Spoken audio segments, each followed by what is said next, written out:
नमस्कार दोस्तों, कैसे हैं? बढ़िया होंगे। तैयारी भी जोरों शोरों से चल रही होगी आप लोगों की। आप देख रहे हैं अपना YouTube channel MS computer point 9456। आज जो हम अपना विशेष सेशन लेकर आए हैं वह आधुनिक इतिहास का दूसरा वीडियो आज हम अपलोड कर रहे हैं। यह दूसरी क्लास हमारी है जिसमें हमने इससे पहले एक वीडियो बना दी है। आपको प्ले लिस्ट में जाकर ये वीडियो मिल जाएगी इससे पहले। और जो विद्यार्थी या छात्रगण इस वीडियो को देख रहे हैं वो पहले इससे पहले वीडियो को देखें, तभी ये वाली वीडियो जो है आपको समझ में आने वाली है। क्योंकि क्लास नंबर 2 है और हमारा टाइप चल रहा था कि यूरोपीय कंपनियों का आगमन।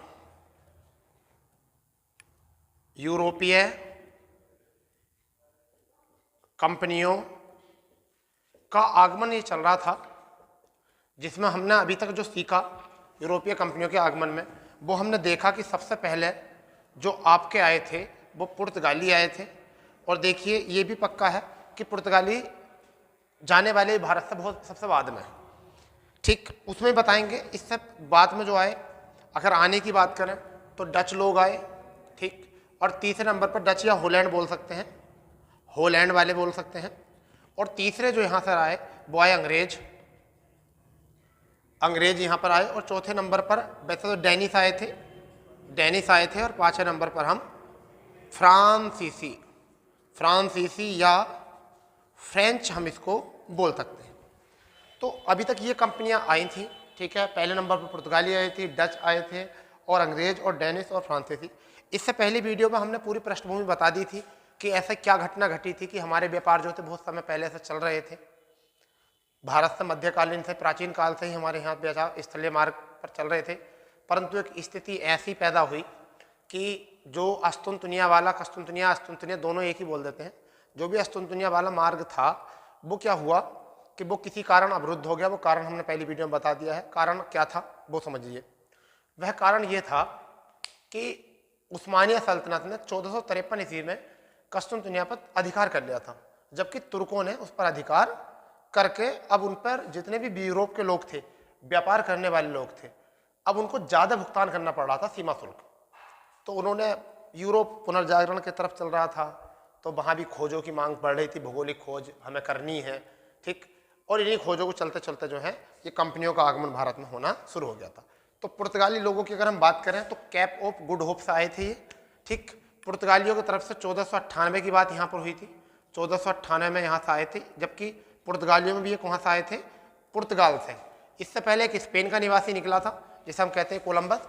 अब वो आए तो भारत की खोज के लिए थे, कारणवश जो है भटक गए मार्ग और कहाँ पहुँचे? उत्तरी अमेरिका।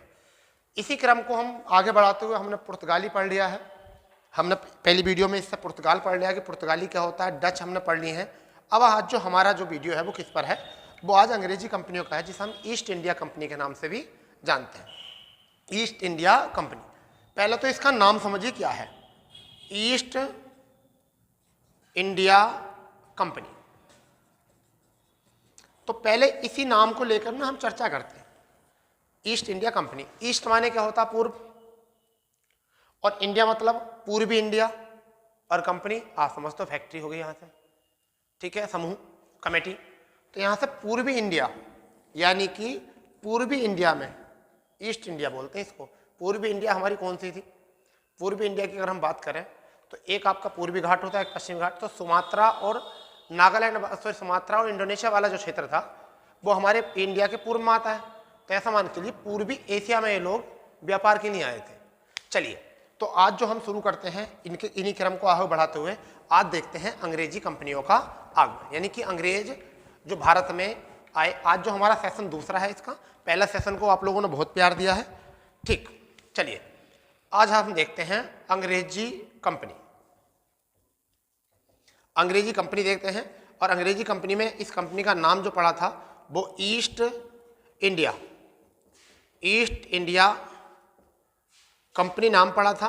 और देखिए कई बार यहां से भी क्वेश्चन आया था कि इसका नाम कब पड़ा। तो हम इसके नाम की बात करें ना, नाम की, तो नाम 1833 का एक चार्टर एक्ट आया था, 1833 का चार्टर एक्ट। तो नाम तो इसमें पड़ा था east India company, east India company, इसका नाम पड़ा था इस चार्टर एक्ट में। परंतु डेट याद रखनी है आपको 31 दिसंबर। बेटा ये डेट जरूर याद रखना है, 31 दिसंबर। और 1600 को घटना कब की है? 31 दिसंबर 1600 की घटना है। ठीक, 31 दिसंबर 1600 एडी, 1600 एडी की बात है। यहाँ की जो रानी थी, महारानी, वो थी एलिजाबेथ। वो कौन थी? महारानी थी, महारानी एलिजाबेथ प्रथम। महारानी थी एलिजाबेथ प्रथम। ठीक है, कौन महारानी थी? एलिजाबेथ प्रथम थी महारानी। ठीक, अब इन्होंने ही जो है इस कंपनी को स्थापित किया था। और भारत में, भारत मतलब पूर्वी भारत में, या भारत में पूर्वी, ऐसा मान के चलिए पूर्वी एशिया में व्यापार करने के लिए जो है 15 वर्षों का फरमान जारी कर दिया था। कितने वर्षों का बेटा? 15 वर्षों का फरमान जारी कर दिया था। ये लिख के मैं इतना रहा हूं कि आपको थोड़ा सा बात याद रहेगी लिखकर।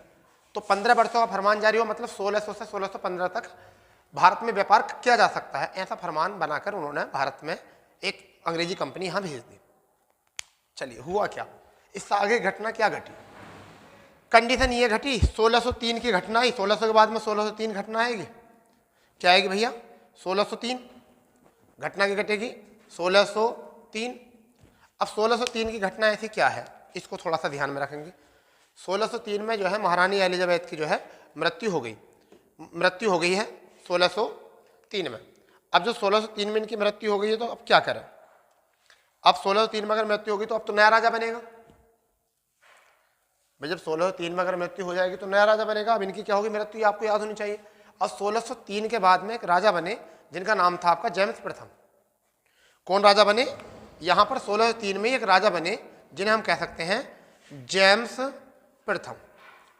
अब ये जेम्स प्रथम तो राजा बना, महारानी एलिजाबेथ की क्या हो गई है? मृत्यु हो चुकी है, और राजा बन गया जेम्स प्रथम।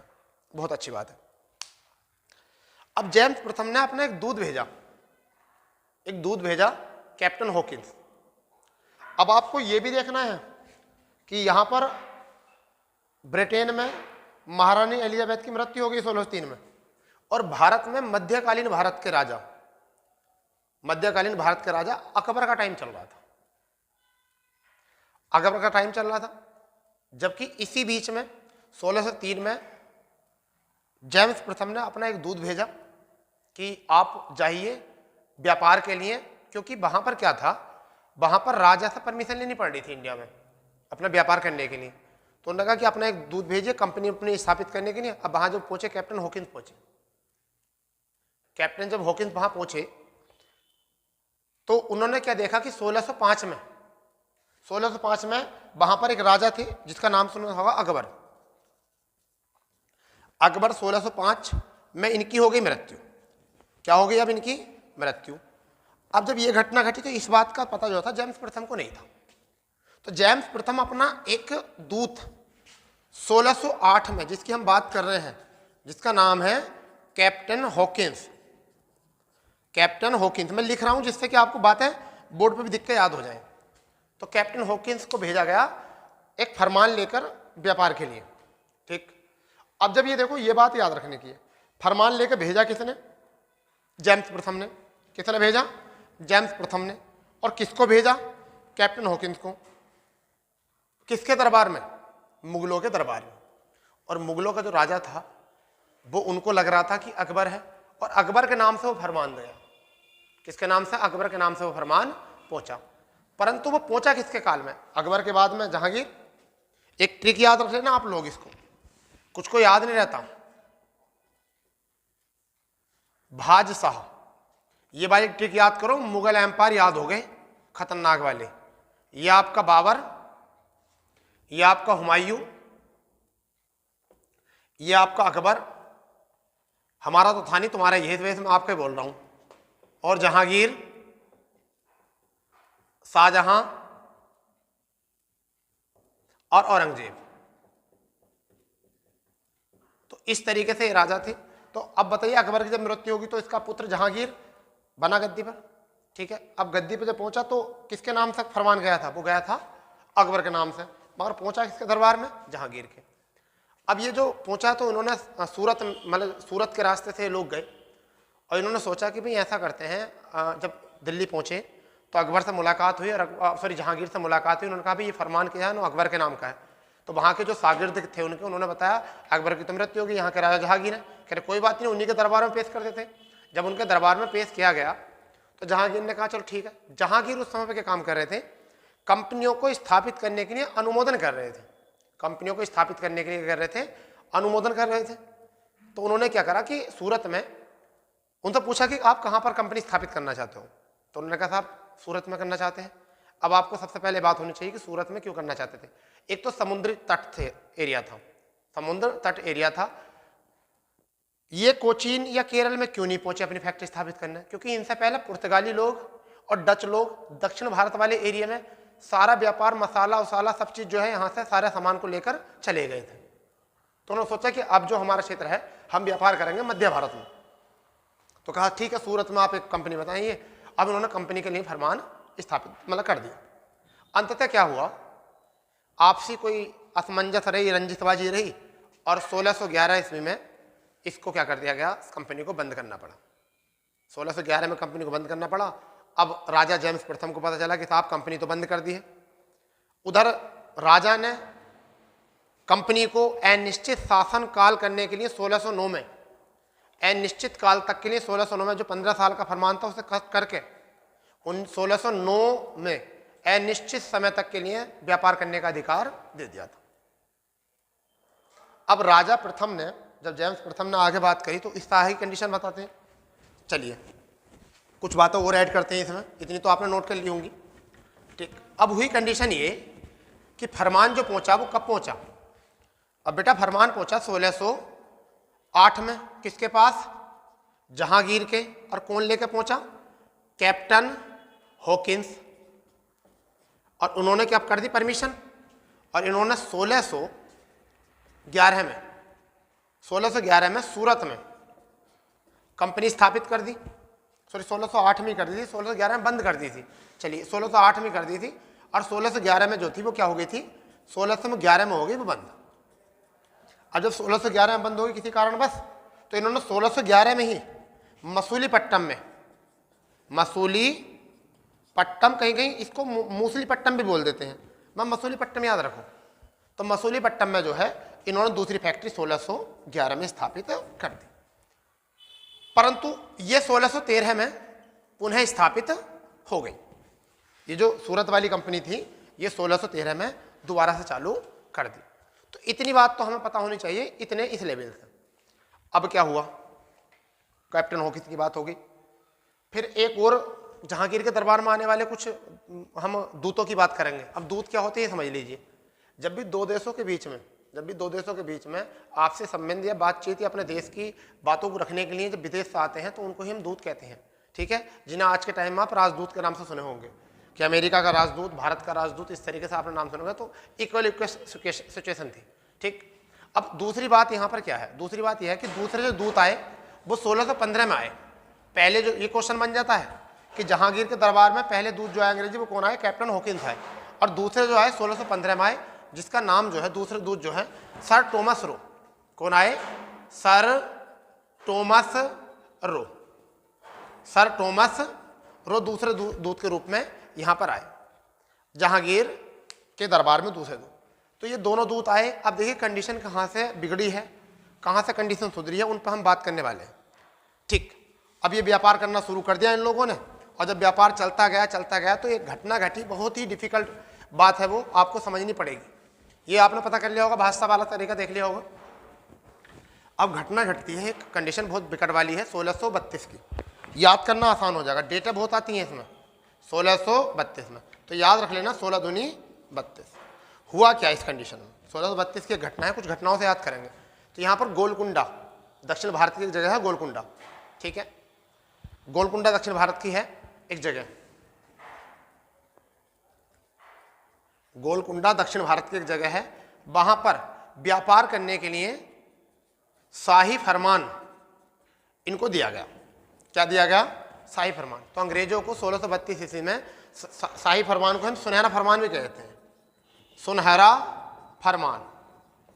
यहाँ पर सुनहरा फरमान इनको दिया गया आपको व्यापार करने के लिए। तो देखिए बिगड़ी तो घटना यहाँ थी, यानी कि फ्री व्यापार, हम इसे कह सकते हैं फ्री व्यापार, यानी फ्री व्यापार का मतलब है फ्री ट्रेड का जो है यहाँ से इनको दिया गया। आगे घटना क्या घटती है, एक तो व्यापार का मुद्दा ये था कि अंग्रेजों को हमारी पकड़ कहाँ मजबूत थी, तो पहली पकड़ जो हुई हमारी यहाँ पर मजबूत हो गई कि अंग्रेजों की जो पकड़ मजबूत हुई भारत में वो हुई कि गोलकुंडा में, बीजापुर के क्षेत्र में गोलकुंडा में इन्होंने शाही फरमान या सुनहरा फरमान दे दिया था 1632 में।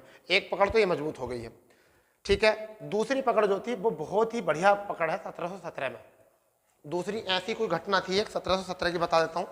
एक घटना तो ये थी अंग्रेजों के विरुद्ध और एक दूसरी ये थी 1717 ईडी की। अब ये कि 1717 में उत्तर मुगल काल चल रहा था, 1717 में उत्तर मुगल काल चल रहा था, ठीक। अगर मैं इस 1616 से अगर बात करूं, 17 से बाद में बताऊंगा इसको, मगर फिलहाल में आप इसमें समझ लीजिए अभी ये दो फरमान थे जिनके कारण अंग्रेज लोग यहाँ पर व्यापार करने में इन्होंने अपना प्रभुत्व स्थापित किया। तो 1717 में क्या हुआ, मुगल एम्पायर कमजोरी की तरफ चल रहा था और मुगल एम्पायर का एक सबसे कमजोर शासक चल रहा था इस टाइम फारूक शेर, एक सबसे कमजोर शासक यहाँ पर चल रहा था फारूक शेर 1717 में, 19 तक रहे थे, ठीक है। तो यहाँ पर एक विलियम नाम था हैमिल्टन, एक व्यक्ति थे जिसका नाम है विलियम हैमिल्टन। इस नाम को ना आप जीते जी तो याद रखोगे और याद रखना तो मरते हुए भी याद रख लेना। विलियम हैमिल्टन कौन थे, ये कंपनी में एक डॉक्टर थे। कंपनी में कौन थे ये डॉक्टर थे विलियम हैमिल्टन। फारूक शेर की अचानक तबीयत खराब हुई, थोड़ा बातों को आंकड़ों से बात शुरू करते हैं। फारूक शेर की तबीयत खराब हुई अचानक में। अब इनको इलाज के लिए कोई भारत में कोई ऐसा हमने डॉक्टर देखा नहीं कि साहब एकदम राजा को करे। तो कंपनी की तरफ से एक नोटिस आया कि भाई हमारे यहाँ पर जो है ना एक चिकित्सक हैं बहुत बढ़िया, विलियम हैमिल्टन। तो राजा ने कहा कि भाई ठीक है हमारी तबीयत खराब है, जो उनके अर्दली थे उन्होंने कहा कि जाओ बुला के लाओ डॉक्टर को। तो विलियम हैमिल्टन आए फारूक शेर को और फारूक शेर को यहाँ पर कर दिया सही। और जब फारूक शेर को शुरू सही कर दिया, और ये था किसका, तो इस टाइम पर ब्रिटेन दूत था जिसका नाम है जॉन सरमन। कौन था इस टाइम पर, ईस्ट इंडिया का जॉन सरमन। तो जॉन सरमन का ये डॉक्टर था पहले, तो जॉन सरमन का डॉक्टर था। जॉन सरमन ने अपना डॉक्टर फारूक शेर को भेज दिया। अब इस बीच में जॉन सरमन की और फारूक शेर की होगी दोस्ती, ठीक है, बिल्कुल बढ़िया हो गई दोस्ती, क्योंकि अब मित्र हो गए। अच्छा मित्र हो गए तो फारूक शेर जब राजा ठीक हो जाता, राजा कहता था कि बताओ क्या मांगना है आपको। तब जॉन सरमन ने कहा कि सर मुझे जो है ना फ्री मुझे व्यापार करने की यहाँ परमिशन दे दीजिए। तो उन्होंने कहा ठीक है हम लिख के देते हैं और विशेष रियायतों के साथ आप यहाँ व्यापार कर सकते हो। और जब कोई अधिकार पत्र लिख कर दे तो उसे ही कहते हैं मैग्ना कार्टा। जब कोई फरमान लिख कर दे तो उसको हम क्या कहते हैं, मैग्ना कार्टा कहते हैं। तो जॉन सरमन को फारूक शेर ने लिख के दे दिया कि आप यहाँ पर विशेष तरीके की रियासतों से यहाँ आप व्यापार कर सकते हो। तो दूसरी कड़ी ये थी। अब वो विशेष रियायत क्या थी, उनके ऊपर हम थोड़ा सा जिक्र कर लेते हैं कि वो क्या थी। मैग्ना कार्टा किसे कहते हैं, अधिकार पत्रों कहते हैं। मैग्ना कार्टा जो कहते हैं क्या, तो मैं आपको बताता हूँ इसमें क्या था, ठीक है। सबसे पहली घटना जो घटी वो घटी बंगाल में 3000 रुपये वार्षिक। अब वो विशेष रियायत क्या थी उसकी बात कर लेते हैं। विशेष रियायत, ठीक है, विशेष रियायतें क्या थी, तो पहली रियायत ये थी कि 3000 रुपये वार्षिक, 3000 रुपये वार्षिक पर बंगाल क्षेत्र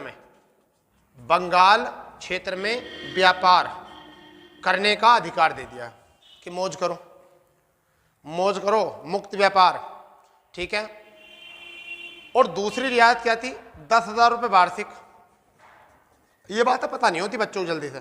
10,000 रुपये वार्षिक किराए पर या वार्षिक कर पर सूरत वाले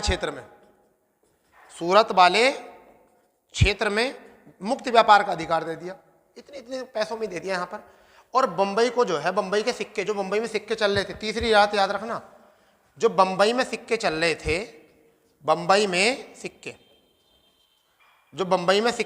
थे, उन्हें पूरे भारत में यानी कि संपूर्ण भारत में जारी करने का आदेश दे दिया। तो विशेष रियायत क्या हुई? भैया विलियम हैमिल्टन ने तो फारूक शेर का इलाज कर दिया। अब जॉन सिरमन बन गया दोस्त फारूक शेर का, तो उन्होंने कहा जा बेटे मौज कर। तो विशेष रियायत क्या दी? 3,000 रुपये वार्षिक पर बंगाल क्षेत्र में व्यापार करने को दे दिया, 10,000 रुपये वार्षिक जो है कर पर सूरत वाले क्षेत्र में व्यापार करने को दे दिया, और बंबई के सिक्के जो है संपूर्ण भारत में कर दिए। इसका मतलब क्या बंबई पर अधिकार था पहले? अरे क्या बंबई पर अधिकार था? अब तुम्हारा दिमाग में आई होगी बात कि सर हो सकता है बंबई में पहले अधिकार होगा जरूर। तो ये ऐसा कैसा हुआ? अगर नहीं है तो बंबई में इसका मतलब पहले अंग्रेजों के सिक्के चल रहे थे। नो, जब गुरुजी आप कह रहे हो कि बंबई में सिक्के जो है संपूर्ण भारत में चलेंगे, तो इसका मतलब बंबई में पहले चल रहे होंगे। तो मैं बताता हूँ बंबई की कड़ी कहाँ से है। 1661 की बात है, ये बात आपने नोट कर ली होगी। चलो मैं अब थोड़ा सा पीछे लेके जाता हूँ, बात थोड़ी सी पीछे लेके जा रहा हूँ। 1661 की बात है। 1661 में एक प्रथा चली, ब्रिटेन के राजकुमार और पुर्तगाल की राजकुमारी की जो शादी हुई। 1661 में जो ब्रिटेन राजकुमार और पुर्तगाली राजकुमारी का दोनों का क्या हो गया? विवाह। दोनों का क्या हो गया? विवाह। अब राजकुमार कौन थे? वो थे चार्ल्स द्वितीय। राजकुमार कौन थे? चार्ल्स द्वितीय। राजकुमारी कौन थी? कैथरीन। कौन थी? कैथरीन। इन दोनों का हो गया विवाह। और ब्रिटेन के राजकुमार को पुर्तगालियों ने, वो मुंबई, जिस पुर्तगालियों का पर अधिकार था, मतलब पुर्तगालियों का अधिकार था मुंबई पर, वो मुंबई जो है ब्रिटेन को, यानी कि पुर्तगालियों ने बंबई जो है पुर्तगालियों को किस में दे दी?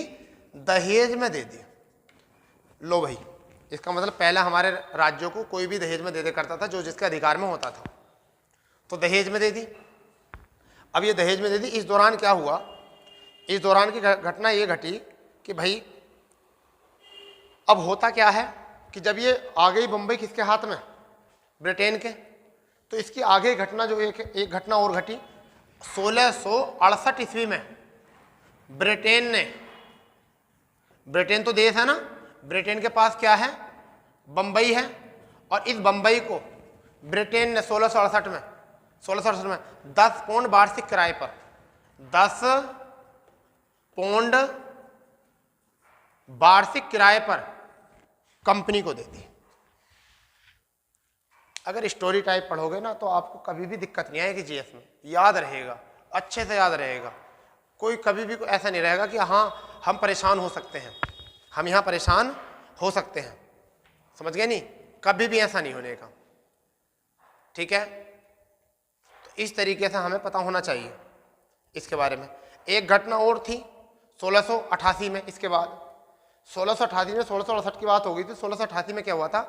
सबसे बड़ा दुर्भाग्य तो यही हुआ, सबसे बड़ा दुर्भाग्य तो ये तो बात आ गई आपको। एक घटना और घटी। चाहते तो हम अंग्रेजों को यहाँ पैर जमन नहीं देते, मगर कहते हैं ना लालच बहुत बुरी बला है। तो वो लालच बहुत बुरी बला ऐसी हुई कि 1688 की घटना है, 1688 की घटना है एडी की। इसमें क्या हुआ? अब 1688 की बात चल रही बेटा, इस जगह देखो कि राजा कौन होगा, जल्दी बताओ इस टाइम पर राजा कौन होगा? इस टाइम पर राजा कौन होगा बताइए? इस टाइम राजा होगा औरंगजेब। कौन होगा इस टाइम पर राजा? औरंगजेब इस टाइम पर राजा था। और अंग्रेजों की तरफ राजा कौन था? Sir John child.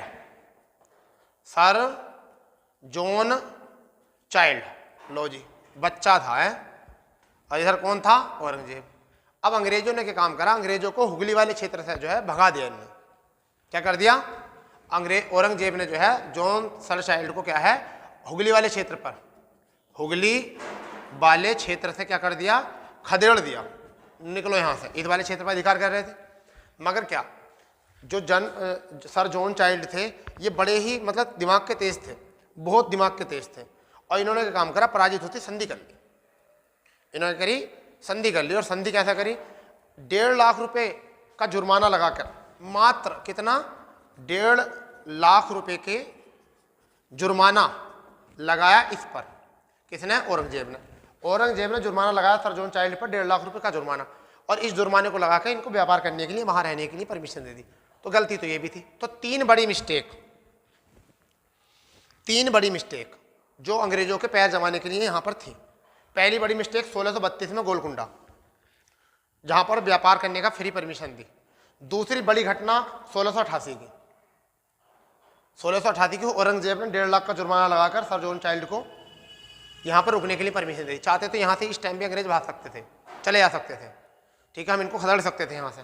तीसरी घटना बच्ची खुशा काम जो कर दिया ना, वो जो बचा खुशा काम कर दिया वो फारूक सियर ने कर दिया। 1717 में अपना इलाज कराकर और उससे मित्रता कर ली, और मित्रता के रूप में जो है दुनिया भर के 3000 रुपये पौंड पे व्यापार करने के लिए बंगाल क्षेत्र में, 10,000 रुपये वार्षिक क्षेत्र में जो है आपको मुंबई क्षेत्र में व्यापार, सूरत क्षेत्र में व्यापार करने में।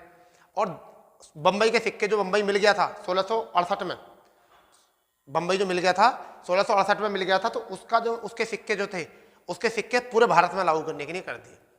तो घटना ये घटी अंग्रेजों की, और इस वजह से अंग्रेजी कंपनी ने जो है अपने पैर यहाँ पर अच्छे तरीके से जमा दिए, ठीक है, पैर अच्छे तरीके जमा दिए। अब हम बात करते हैं कुछ और इम्पोर्टेंट, आगे चलते हैं। अब अंग्रेजों का क्या था दिमाग? अंग्रेजों का दिमाग ये था कि हम भाई कैसे न कैसे करके जो है पूरे भारत में हमें अधिकार करना ही है। क्यों? अगर हम अपनी सत्ता यहाँ स्थापित कर लेंगे तो हम यहाँ से जो टैक्स ज़्यादा देकर पैसे माल लेके जा रहे हैं, तो फिर राजा भी हम यहाँ के रहेंगे, और हम अपनी निगरानी में माल खरीदेंगे और कम टैक्सेस देकर जो है यूरोप भेजेंगे। कंपनी खुद अपने पैर यहाँ पे स्थापित कर लेगी। एक 1773 का रेगुलेटिंग एक्ट पढ़ते हो ना, तो वो रेगुलेटिंग एक्ट क्यों कहा था? वो रेगुलेटिंग एक्ट क्यों कहा था? कंपनी ने रेगुलेट करने के लिए, कंपनी को रेगुलेट करने के लिए एक्ट बना के भेजा था कि आप ब्रिटेन की सत्ता के कंपनी के दायरों में रहकर काम करें। क्योंकि सब लोग, ये बात यहाँ से बनेगी, सब लोग कंपनी में तो काम करने आ रहे थे, मगर सब अपना अपना बड़ा करने के चक्कर में लगे हुए थे। समझ गए? तो वो यहाँ पर चाह रहे थे पैर जमाना। अब मैं देखो ये थोड़ा सा एक मैप ड्रॉ कर लेता हूँ। ये वाला जो क्षेत्र है ना, एक हमारा यहाँ क्षेत्र है जिसे हम कहते हैं मद्रास। पहले मद्रास कहते थे, आज इसको चेन्नई कहते हैं। यहाँ पर जो क्षेत्र है ये बंगाल, ये कौन सा क्षेत्र? बंगाल। और यहाँ पर जो क्षेत्र है वो क्या है आपका? मुंबई। आज हम इसे बंबई कहते हैं। तो तीन बड़ी प्रेसिडेंसी थी, ये तीन बड़ी प्रेसिडेंसी थी, ठीक है। क्वेश्चन आ जाता सबसे बड़ी जो प्रथम प्रेसिडेंसी थी वो कौन सी थी? वो कलकत्ता थी। तो सबसे प्रथम प्रेसिडेंसी जो थी वो कौन सी थी? कलकत्ता। तो प्रथम प्रेसिडेंसी कौन सी थी? कलकत्ता। कौन सी थी भैया? कलकत्ता थी, ठीक। अब यहां पर क्या हुआ, यहां पर आपको बता दें कुछ, ये इन्होंने कुछ किले बनाए। इन्होंने क्या कराए? कुछ किले बनाए। तो देखिए, एक मद्रास में किला बनाया था जिसका हम कहते हैं मद्रास में फोर्ट सेंट जॉर्ज। तो यहां पर एक किला बनाया, फोर्ट सेंट जॉर्ज, ठीक है। एक तो ये किला बना दिया। फिर एक कलकत्ता में बनाया था जिसे हम कह सकते हैं, जिसे हम कलकत्ता फोर्ट विलियम्स। तो यहां पर एक किला बनाया जिसे हम कह सकते हैं फोर्ट विलियम। फोर्ट विलियम बनाया। एक पांडुचेरी में बनाया फोर्ट लुइस। पांडुचेरी में बनाया क्या? फोर्ट लुइस, ठीक है। इस तरीके से उन्होंने किलेबंदी कर दी। और किलेबंदी करने के बावजूद जो है इनको ऐसा लगा कि भाई अब जो है हम किलेबंदी यहाँ पर करनी शुरू कर दी है, ठीक है। किलेबंदी करनी जो हमने यहाँ पर कर दी है, शुरू कर दी है। और किलेबंदी जब हम शुरू कर लेंगे तो सीधे सीधे शब्दों में बात है, कि ये लोग जो हैं अब कहीं जाने वाले हैं नहीं, अब ये लोग कहीं जाने वाले हैं नहीं भैया, ठीक है। अब इससे बाद में जो हम बात करते हैं वो बात करते हैं थोड़ी सी एक इम्पोर्टेंट बात और करनी चाह रहे हैं। वो इम्पोर्टेंट बात क्या है? अब यहाँ पर एक कंपनी आई थी जिसे हम कहते हैं डेनिस। अब जो आगमन हुआ किसका हुआ? इतनी बात तो अंग्रेजों की याद रखनी है आपकी, अंग्रेजी कंपनी की, ठीक है। और उस तरह कड़ी जोड़ेंगे। तो अब जो आया वो डेनिसों का आगमन हुआ। किनका? डेनिसों का। ये कब आए थे? 1616 में आए थे। डेनिस जो आए थे वो कब आए थे? 1616 में डेनिस आए। और यहाँ पर इन्होंने जो काम किया, डेनिसों ने काम किया, अंततः क्या हुआ? डेनिसों का कोई ज़्यादा यहाँ पर व्यापार कर नहीं सके। और अंततः इन्होंने 1745 AD में 1745 एडी में अपना सारी कंपनियां अंग्रेजों को बेचकर, यानी कि अंग्रेजों को बेचकर जो है ये चले गए। तो एक ये घटना, डेनिसों का दमन कैसा हुआ? 1745 में दमन हो गया। किनका दमन हो गया? अंग्रेजों का, सॉरी डेनिसों का। परंतु एक 1759 की घटना हो रही इसके बाद में। अब एक घटना हुई 1759 की, आपने नाम सुना होगा बेदरा का युद्ध। बेदरा का युद्ध, बेदरा के युद्ध में क्या हुआ? तो जल्दी बताओ, बेदरा के युद्ध में क्या? मैंने पहले बता चुका हूं। तो बेदरा के युद्ध में जो है वो किन किन के बीच हुआ था? बेदरा का युद्ध, बेदरा का युद्ध किन किन के बीच में हुआ था? ठीक है, अंग्रेजों के, डचों के। किस किस के बीच में हुआ था? अंग्रेजों वर्सेस डच। तो देखिए आपके सामने दो शक्ति आई, तीन शक्ति। अब एक एक की बात करते हैं, अंग्रेजों ने किस तरीके से अपना प्रधानता जमाई। करें बात को, पहला बात करते हैं पुर्तगालियों को अंग्रेजों ने किस तरीके से दमन करा। मैं बताता हूं। पुर्तगालियों से उन्होंने करा विवाह संबंध अंग्रेजों ने, और जब विवाह संबंध हो गया तो उनकी बेटी ले ली इन्होंने, कैथरीन। और जब बेटी कैथरीन ले ली तो तुम्हें पता, लड़के वाले पक्ष को ससुराल वाले पक्ष को कैसे कह देंगे? अब तो लड़की वाले दबोगे रहेंगे ना कुछ, और दहेज में मुंबई दे दिया तो अब लड़की वाला पक्ष जो है वो दबा हुआ रहेगा। तो अंग्रेजों को ने पुर्तगालियों को दबाया विवाह संबंध से, डचों को दबाया 1759 में बेदरा के युद्ध में। बेदरा के युद्ध में बंगाल में एक जगह है बेदरा, बंगाल में एक जगह है बेदरा। तो अंग्रेजों ने डचों को जो दबाया वो कैसा दबाया? बेदरा के युद्ध में पराजित करके। अब बात आती है कि डेनिसों को, तो डेनिस कमजोर शासक थे। 1745 में बेचारे अंग्रेजों को अपनी सारी कंपनियां, पूरी संपत्ति बेच के जो है वो चले गए। अब आप बताइए, पुर्तगाली कब्जे में आ गए, डच कब्जे में आ गए, डेनिस कब्जे में आ गए, और रहे अंग्रेज। किनके कब्जे में आए? अंग्रेजों के।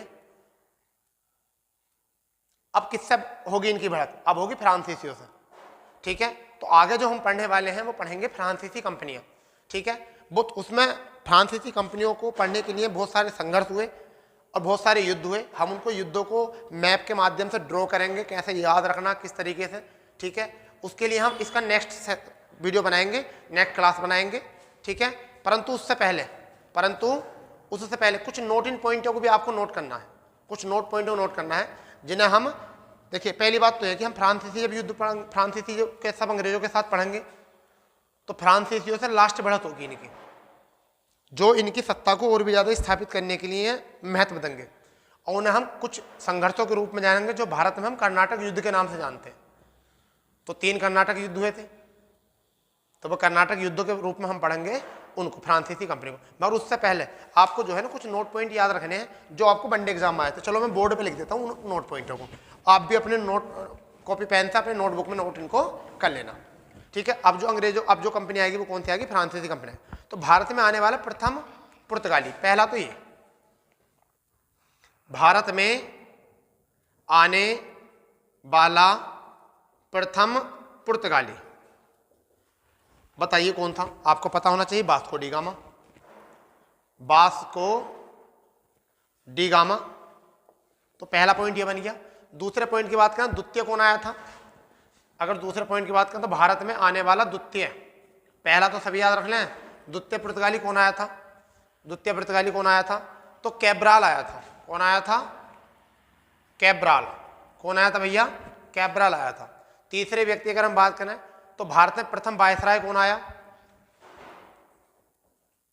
भारत में प्रथम वायसराय, भारत में प्रथम वायसराय जो है वो कौन आया? अल्मीडा, पता होगा ये भी, अल्मीडा आया। ठीक है, द्वितीय वायसराय के रूप में, सॉरी प्रथम अंग्रेज जो है, प्रथम अंग्रेज दूत, तो प्रथम भारत में अंग्रेज दूत जो है वो कौन आया? हॉकिंस। हॉकिंस। द्वितीय कौन आया? Sir Thomas